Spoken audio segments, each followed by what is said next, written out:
అండి. Welcome back to real life stories. కొంచెం like చేయటం మర్చిపోతూ కార్ పార్క్ చేసి లోపలికొచ్చాడు రానా.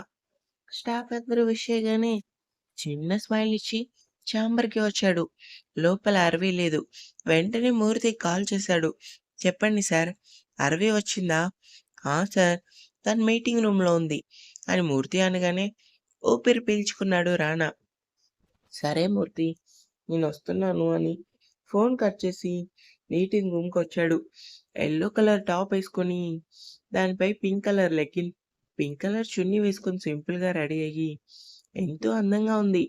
నవ్వుతూ తనదైన స్టైల్‌లో ప్రెజెంటేషన్ ఇస్తుంది అరవి.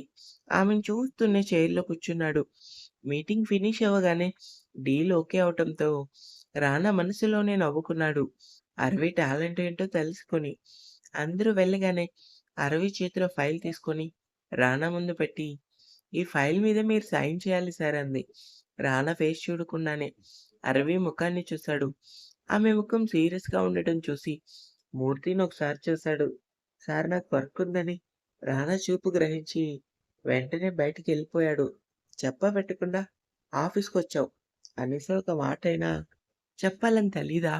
సూటిగా అడిగాడు. నేను ఆఫీస్‌కొస్తే ఆ విషయం మీకెందుకు చెప్పాలి? ఒక్క చూపు చూస్తాడు. తలదించుకొని ఉంది ఆమె. మీరు నా బావ అయినంత మాత్రాన ప్రతిదీ మీకు చెప్పలేను కదా సార్!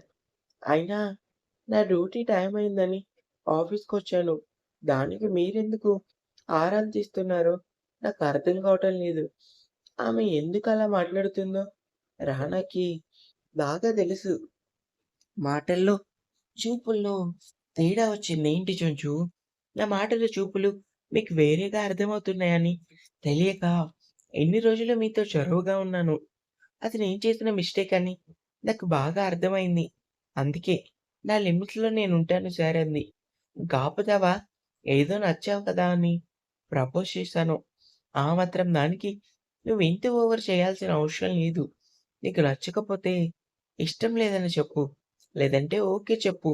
అంతేకానీ ఏదో జరగరానిది మన మధ్యన జరిగినట్టు ఎందుకలా ప్రవర్తిస్తున్నావు? కాస్త కోపంగానే అన్నాడు. ఆ మాటకి అరవి కంట్లో గిర్రున నీళ్ళు తిరిగాయి. ఏడుస్తూ బాధను దిగమింగుకుంది. వెళ్ళు, నా దగ్గర ఏడవకు. ఏడిస్తే మాత్రం నాకు చాలా చిరాకు అని రానా అనగానే అరవి కోపంగా చేతిలో ఉన్న పెన్ ఫైల్ మీద పెట్టి విసురుగా బయటికెళ్తూ డో దడేళ్ళేసింది. తిక్కలది అనుకుని ఫైల్ మీద సైన్ చేసి తన వర్క్‌లో మునిగాడు. సూర్యకిరణాలు ఫేస్ మీద పడేసరికి కళ్ళు తెరిచింది కీర్తన. తను ఎక్కడ ఉందో చూసుకోగానే షాకయింది. శౌర్య గుండెల్లో బందీ అయి ఉంది. ఆమె నైట్ శౌర్యనే ఆమెకి టిఫిన్ తినిపించి టాబ్లెట్ వేసి నిద్రపుచ్చాడు. టాబ్లెట్ ప్రభావం కారణంగా అదమర్చి నిద్రపోయింది కీర్తన. మొదటిసారి అతని కౌగిలి వెచ్చదాన్ని ఫీలవుతూ తనలో తానే ఎమోషన్ అయింది కీర్తన. పెళ్ళైన ఇన్ని రోజులకి ఆమె అతనితో అంత చొరవగా పడుకునేసరికి కీర్తన లోపలే బాధపడుతూ, మరోవైపు శౌర్య కేరింగ్ తలుచుకొని ఆనందపడింది. వెచ్చని కన్నీరు గుండెలకి తాకగానే మెల్లిగా కళ్ళు తెరిచాడు శౌర్య. కీర్తన ఏమైంది? కంగారుగా అడిగాడు. ఆమె కంట్లో కన్నీరు చూడగానే ఇట్టే నిద్ర వద్దు వదిలింది. ఏం లేదండి అని వెంటనే కళ్ళు తుడుచుకుంది. కీర్తన ఏమైంది? మళ్ళీ జ్వరం వచ్చిందా అని ఆమె నుదుటిన చెయ్యి పెట్టి చూశాడు. నార్మల్‌గానే ఉంది కానీ ఆమె ఎందుకు ఏడుస్తుందో అర్థం కాలేదతనికి. కీర్తి ఏమైందిరా? ఎంతో లాలనగా అడిగాడు. ఒక్కసారిగా అతన్ని హత్తుకుంది కీర్తన. షాక్ అయ్యాడు శౌర్య. కీర్తి చాలా థాంక్స్ అండి అని వెంటనే అతన్ని వదిలి టవల్ తీసుకొని వాష్‌రూమ్‌కెళ్ళింది. శౌర్యకేం అర్థం కాలేదు. అసలేమైంది కీర్తనకి అనుకుని తను టవల్ తీసుకొని ఫ్రెష్ అవ్వటానికి వేరే రూమ్‌కెళ్ళాడు.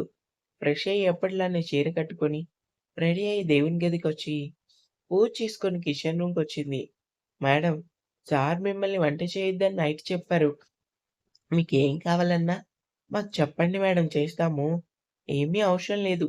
అంతగా ఏమైనా కావాలంటే నేనే మిమ్మల్ని అడుగుతాను వండమని. బయట పని చూసుకోండి అని వాళ్ళకి పని పురమాయించి కాఫీ పెట్టి మరో స్టవ్‌పై దోసలు వేస్తూనే నైట్ శౌర్య తనకి టిఫిన్ తినిపించడం, టాబ్లెట్ వేయటం తలుచుకొని తనలో తానే నవ్వుకుంది. జ్వరం తగ్గిందా? పొద్దున్నే కిచెన్ రూమ్‌లో దూరి వంటలు కూడా మొదలు పెట్టేశావు. లోపలికొస్తూనే అడిగింది జానకమ్మ. తగ్గింది బామ్మ. ముందు మీరు కాఫీ తీసుకోండి అని కాఫీ కల్పించింది. ఏంటి మనవరాలా? పొద్దున్నే నీ ముఖం వెలిగిపోతుంది. నా మనవడు మనసు మార్చుకొని నీకు దగ్గరయ్యాడా ఏంటి అని నవ్వుతూ అడిగిన జానకమ్మ మాటలకి, పో బామ్మ నువ్వు మరీను అంటూ బుంగమూతి పెట్టుకుంది. మరి నీలో నువ్వే ముసిముసిగా నవ్వుకొని టిఫినేస్తున్నావు. ఏమైంది? అది బామ్మ ఫస్ట్ టైమ్ నేనాయన గుండెల మీద అంత దగ్గరగా పడిపోవటం. నాకైతే మాటలు రావటం లేదు అని సిగ్గుపడుతూ చెప్తున్న కీర్తన మాటలకి జానకమ్మ గారు నవ్వుతూ ఓసిని దగ్గరగా పడుకున్నందుకే ఇంత సిగ్గుపడుతున్నావు. ఏమాత్రం వాడు నీతో కాపురం చేస్తే నువ్వేమైపోతావో. పో బామ్మ నువ్వు మరీను. నాకైతే నిజంగానే ఏడుపొచ్చేసింది. ఎందుకే ఏడుపు? ఎందుకంటావేంటి బామ్మ? ఆయన మనసు మారుతుందని కల్లో కూడా అనుకోలేదు. ఆ దేవుడు నా మొర ఆలకించాడో ఏంటో! ఆయన మనసు మార్చాడు. లేదంటే ఆయన ప్రేమ కోసం నేను ఎదురు చూసి ఒంటరిగా మిగిలిపోయేదాన్నేమో. ఊరుకోవే! ఏడుస్తావు. నీ ప్రేమే వాడి మనసును మార్చింది. ఇంకెప్పుడు నువ్వు బాధపడకు. కీర్తన ముందు నువ్వు కాఫీ తాగు. లేదు బామ్మ నేనాయనకిచ్చి అప్పుడు తాగుతాను అని శౌర్య కాఫీ కలిపి బయటికి వచ్చింది. అప్పటికే హాల్‌లో కూర్చొని న్యూస్ పేపర్ చదువుతున్నాడు శౌర్య. కీర్తనకి తెలియని విషయం తన మాటలు అన్నీ అతను విన్నాడు అని. ఏవండీ కాఫీ అని అతని ముందు పెట్టింది.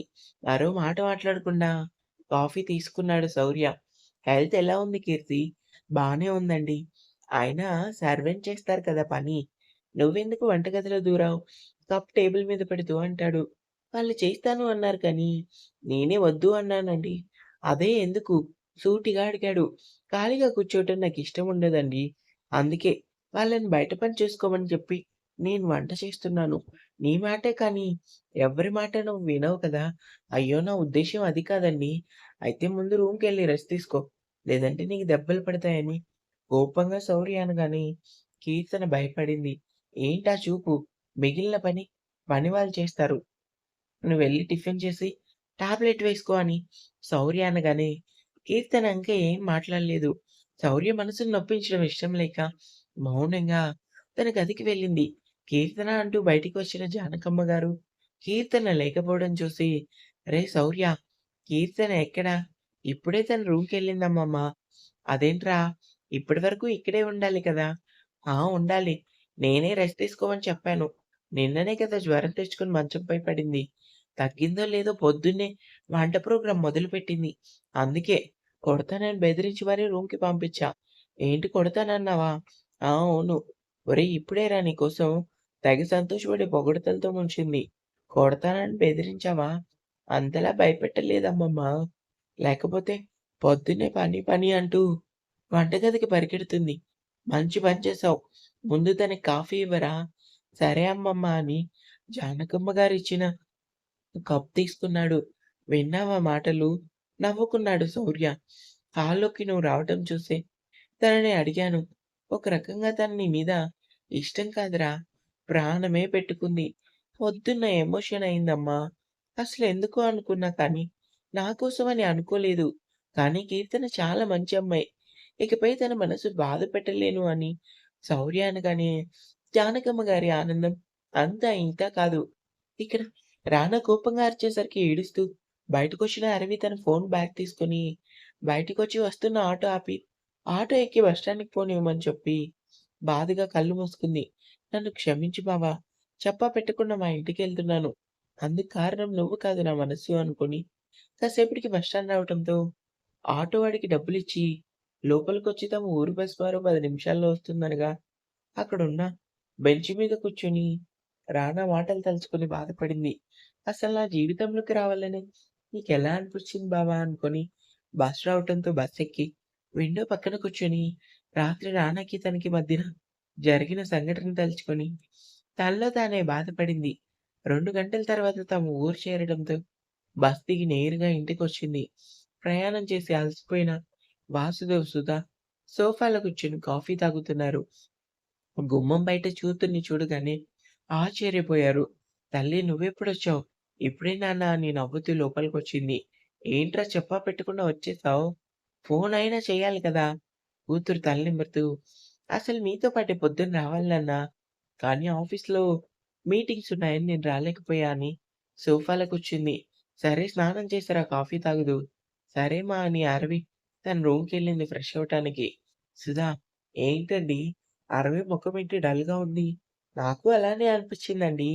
తను రిలాక్స్ అవ్వగానే మాట్లాడతాను అని కిచెన్ రూమ్‌కెళ్ళింది. వాసుదేవ్ మాత్రం తనలో తానే ఆలోచిస్తూ అసలేమైయుంటుంది? ఉన్న పళంగా వచ్చింది అంటే ఏదో కారణం ఉంది అనుకోని టైం చూసుకొని పొలానికి వెళ్ళాడు. అసహనం, కోపం 2 పెరిగిపోయాయి రానాకి. ఆఫీస్‌లో అరవి లేదు, ఫ్లాట్‌లో కూడా లేదు. ఇంటికి ఫోన్ చేస్తే రాధిక గారు రాలేదని చెప్పడంతో రానాకి కంగారు మొదలైంది. మూర్తి ఏమైనా తెలిసిందా? లేదు సార్.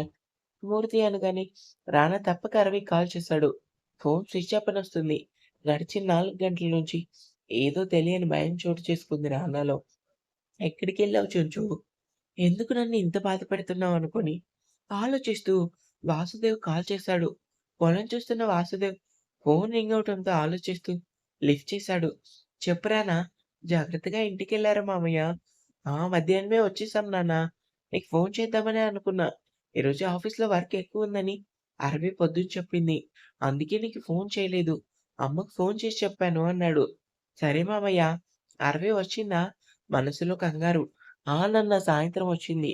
అసలు పొద్దున మాతో పాటే రావాలనుకుంది కానీ, ఆఫీస్‌లో మీటింగ్స్ ఉన్నాయని రాలేదని చెప్పింది అని వాసుదేవ్ అనగానే రానా ఊపిరి పీల్చుకున్నాడు. సరే మామయ్య, వర్క్ అవ్వగానే నేను కాల్ చేస్తాను అని ఫోన్ కట్ చేసి పిడికిలి బిగించాడు.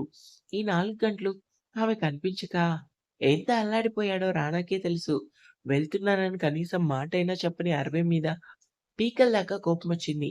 ఎదురుగా ఉంటే 4 పీకేవాడినేమో. సార్ అంటూ లోపలికొచ్చాడు మూర్తి. ఏంటి మూర్తి? అరవి గారు కనిపించడం లేదు కదా! ఎందుకైనా మంచిది ఒకసారి మీరు కంగారు పడకు మూర్తి. అరవి వాళ్ళ ఇంటికెళ్ళింది. ఇప్పుడే మామయ్య ఫోన్ చేసి చెప్పారు. అవునా? పోనీలే సార్. అసలు తను ఎక్కడికెళ్ళిందో తెలియక నాకే కంగారొచ్చింది. మీకు కాఫీ తీసుకొస్తాను అని మూర్తి బయటికెళ్ళగానే రానా పటాపటా పళ్ళు నూరుకున్నాడు. ఇంకా ఉంది.